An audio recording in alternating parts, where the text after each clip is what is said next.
This is a compilation of the craziest and scariest TikToks or YouTube shorts that I've put out this last month. I hope you enjoy them. Please subscribe if you like this kind of content. I think like 1% of the people that watch my videos are subscribed.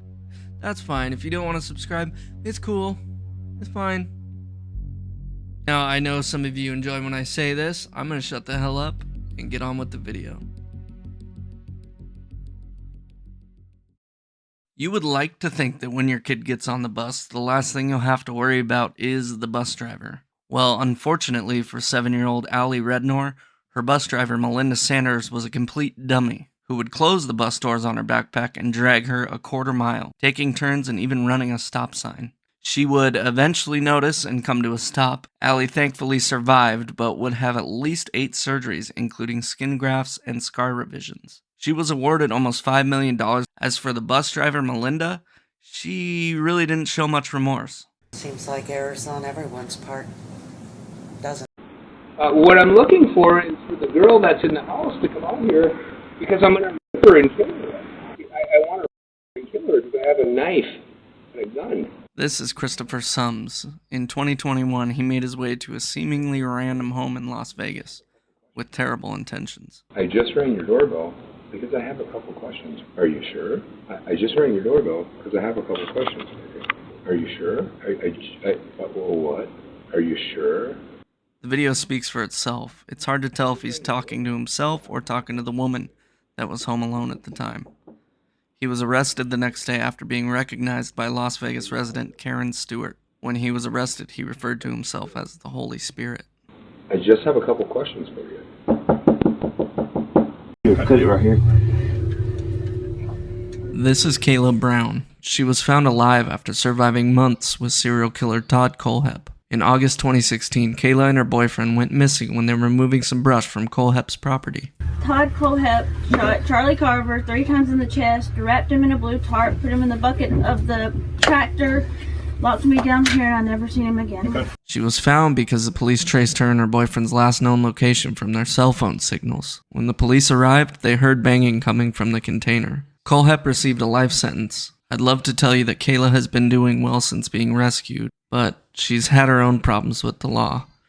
Busted for drug trafficking, domestic abuse, and worst of all, her fiancé died from a self-inflicted knife wound to the chest. Yeah, John says he hears the screaming coming from that room, and I hear it too.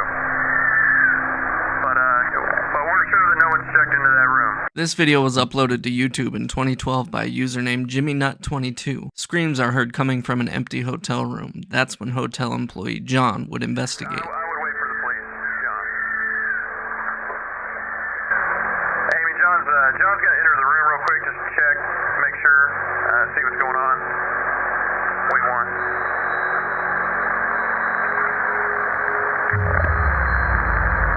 As soon as John begins to enter, the screaming stops and a shadowy figure leaves the room. He says no one's in there, but that all of the furniture's been turned upside down and the... Personally, I think it's fake because I don't believe in ghosts, and mostly the channel is now used to promote a horror movie series called The Blackwell Ghost. This clip comes from the great YouTube channel Chilling Scares in a compilation of crazy doorbell videos.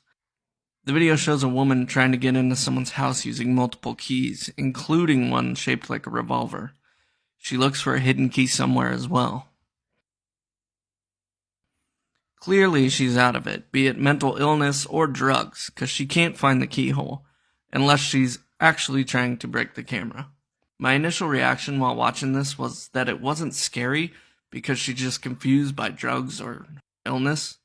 But then Chilling Scares said she was throwing rocks at the homeowner's car, so I've got no idea on this one. Survivor Stories Part 1. In 2015, a man named Neil Falls would visit an escort he'd met online named Heather Saul. After arriving at Heather's house and gaining entry, Neil would hold her at gunpoint with one hand and start choking her with the other. She would start fighting for her life. She realized that Neil wasn't going to shoot her or else he would have done it by now, which gave her the confidence to grab a small dog poop rake from her kitchen. She would swing the dog poop rake at Neil, and it led to him setting down the gun to attempt to take the rake away. Heather quickly let go of the rake and went for the gun. As soon as she had it, she fired, and Neil was instantly killed with a wound to the head. When police eventually arrived and searched Neil's car, They found tons of evidence to suggest he was a serial killer, including an axe, a shovel, a sledgehammer, bleach, handcuffs, duct tape, and more. Detectives believe he's responsible for at least 1 to 10 murders. This is Philip Chisholm, and this was his math teacher, Colleen Ritzer. Philip would follow Colleen into the restroom, where he would sexually assault, strangle, and stab her to death. He would then take her body via trash can out of the school and into the nearby woods, where he would continue the sexual assault with a tree branch. After a few hours, he would be found and arrested. Philip told the police he lost it and got angry after Colleen said a trigger word, but he wouldn't say what the word was. But prosecutors say the crime was sexually motivated. He's now serving 40 years to life in prison. There, stay right there. Hello. It's okay. Come here. It's okay. In the summer of 2021, Robert Wilt was driving down the street when he spotted a 6-year-old little girl. He stopped the car in the street, threw her bike, and threw the girl into the passenger seat of his car and started to drive away. Luckily, and this dude's a hero, Prentice Weatherford would see the abduction take place. Thinking quickly, he hopped in his car and followed Robbie until he saw a parked police officer, who he would give a partial plate number and vehicle description to. The police acted fast, and they found Robbie within minutes. The little girl was physically unharmed, and Robbie took a 13-year plea deal. I'm very sorry for all that I've done, and I can't describe how sorry I am, and it's the best I can. You may remember this video going viral nearly a decade ago. A little pretty white girl ran into a black man's arms. Something is wrong here. Dead giveaway. But the truth behind it was incredibly disturbing. Ariel Castro had kidnapped 3 women, Michelle Knight, Amanda Berry, and Gina DeJesus. They were subjected to a ton of abuse, sexual and physical. He would even get them pregnant and force miscarriages through more abuse, though Amanda did actually give birth to a baby girl. Castro was obviously the father, so he would take the child out of the house from time to time. In 2013, Amanda Berry would be able to escape with the help of neighbors, when they heard her pleas for help coming from the screen door. Ariel Castro would be arrested and eventually unalive himself in prison.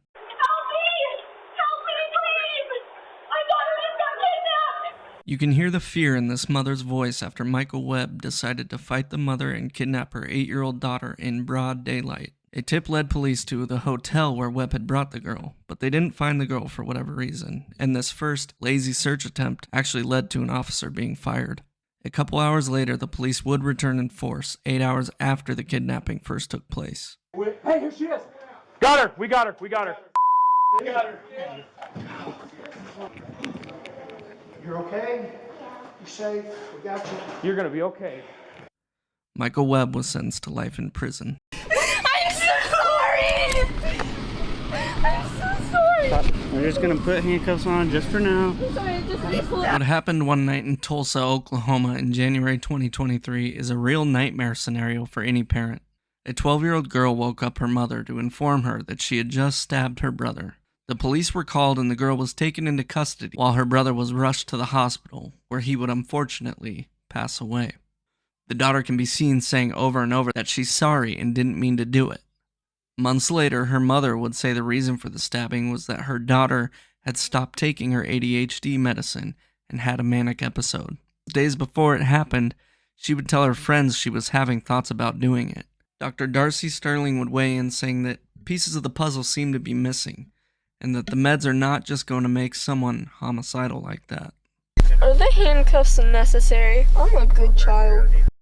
Redditor Blue Black Jupiter began to experience her upstairs neighbor following her within her apartment shortly after she moved in.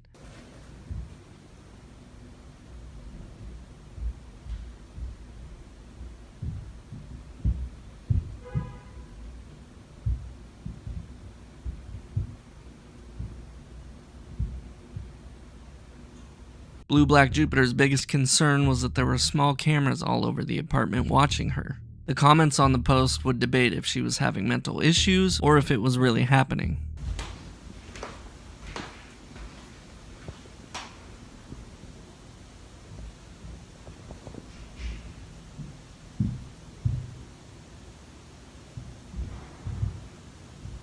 She did say, though, that she got checked out mentally and was all good on that front. The original post was over 2 years ago with no clear conclusion to this mystery, as she would abruptly stop updating. Condoms are usually everyone's favorite, or least favorite, form of protection. But in 2015, condoms actually caused a death. On Christmas Day, 3 friends decided to blow up a condom machine in an attempt to steal all the money inside. A piece of metal would fly after the explosion, striking one of the rubber bandits while he was trying to, protect himself. It would hit him in the head. He was brought to the hospital by his 2 friends, and he would pass away shortly thereafter. The man in the vehicle is 54-year-old Gregory Hill, who showed up and just parked outside of police officer Jack Brown's house while he was off duty. Brown would go ask Hill if there was something he needed. This was when Hill would get irate and start swearing at Brown. Hill would back up his car, hitting a mailbox, and then try to run over Brown. Hands! Hands! Hands! On the ground! On the ground right now! Right now! Get on the ground! I will pop you right where you at!